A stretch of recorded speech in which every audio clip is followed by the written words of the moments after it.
আমার ছেলেকে ভয় দেখানোর সাহস করিস? কোথায় পালাবি? আজ তোকে ধরবো, তারপর বাড়ি ফিরবো। বাবা, আমরা এই বাঘটাকে বাড়িতে ছাগলের মতো করে পুষবো। হ্যাঁ, ঠিক আছে। তুমি একটু বিশ্রাম নাও, আমি তোমার জন্য খাবারের ব্যবস্থা করছি। ঠিক আছে, তাড়াতাড়ি খাবারের ব্যবস্থা করো, আমার খুব ক্ষুধা লেগেছে। তুমি তোমার বেঙ্গল টাইগারকে খাওয়ানোর জন্য ফল খুঁজছো? বাবু, তুমি কোথায় গেলে? বেরিয়ে এসো, আমি তোমাকে খুঁজছি।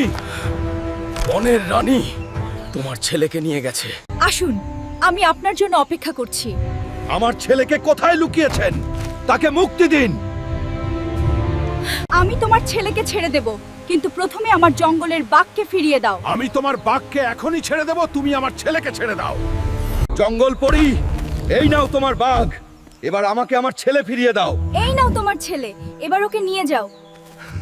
নমস্কার বন্ধুরা, আপনারা সবাই কেমন আছেন? যদি আমাদের গল্পটি ভালো লাগে তাহলে লাইক এবং মন্তব্য করে আমাদের সাথে থাকুন।